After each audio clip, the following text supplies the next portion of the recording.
Launching in London this Sunday and running for 2 weeks, the Grand Union Orchestra is presenting a series of performances and practical debates on how artists can reflect and respond to Britain's rapidly changing demographic.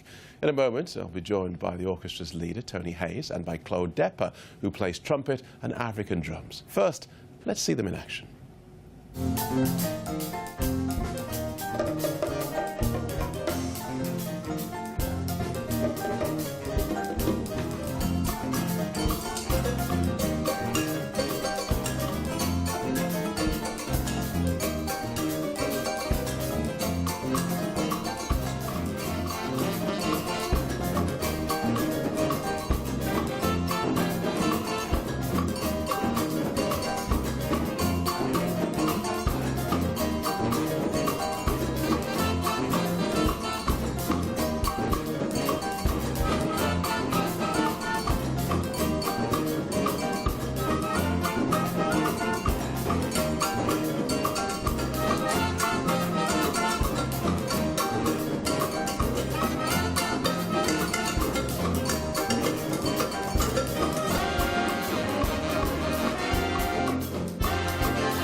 Joining me in the studio are Tony Hayes and Claude Depper. Welcome both.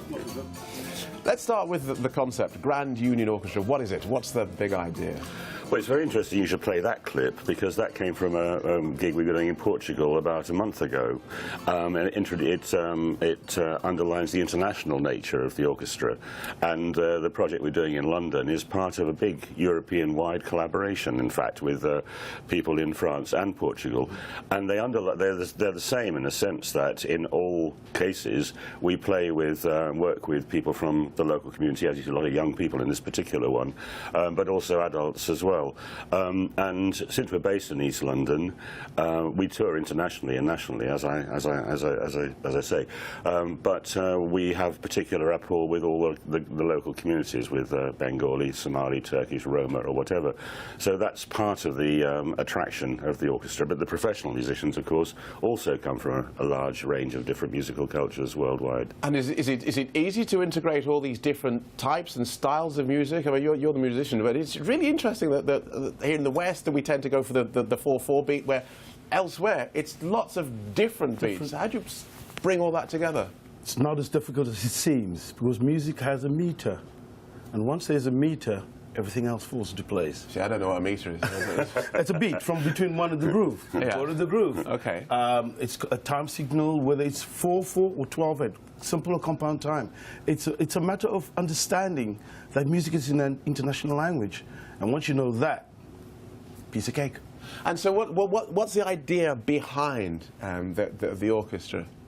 Well, it's principally to make some great music. It's been going over 25 years now, and I've been a professional musician and composer all my life, and I get inspiration from musicians from different musical cultures, not just the European tradition, from which I was obviously come, and want to work with African musicians like Claude, and the Indian and Chinese musicians, the Latin musicians that you see in this particular clip, because this society now has all this music in it. It just seems daft to me to not recognize that we have this musical talent, professional musicians from all over the world, and a lot of young people and adults who want to, and then to put all these things together to create a picture of what British society is actually like today. And that's really the point of it, I would say. Well, tell us about your musical background. You're a trumpet and African drums. Came from South Africa, grew up in a brass band. My grandfather had a brass band, but it is community-based. And that's the importance of working with communities, is that if you know that the communities are what makes a whole unit, and if you create that, and it's my background. I didn't come through college. I came through a community band, and that is what makes beautiful music. And you've got a series of performances coming up called The Isle is Full of Noises. Tell us about this. Well, the Isle is full of noises, and it's full of two lots of noise, actually. It's full of all these wonderful instruments, and you're only seeing relatively conventional ones here, but obviously we have guzheng, the Chinese harp. We have The orchestra is, well, it's about 25, 30 professional musicians at the core of all these other big projects. But what we're doing during the next fortnight is focusing down a little. You'll only see 15, 20 musicians on stage at a time, and some singing as well.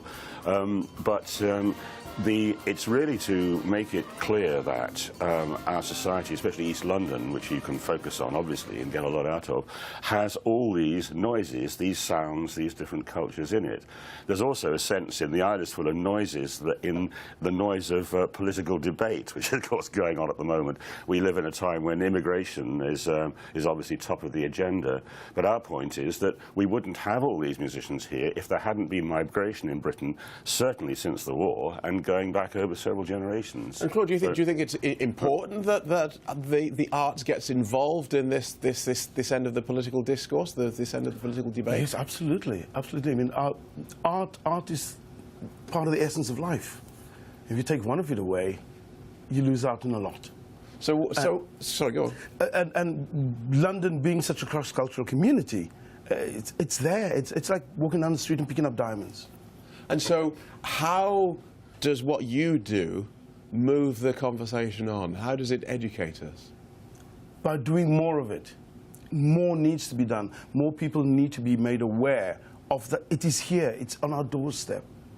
Go and find out.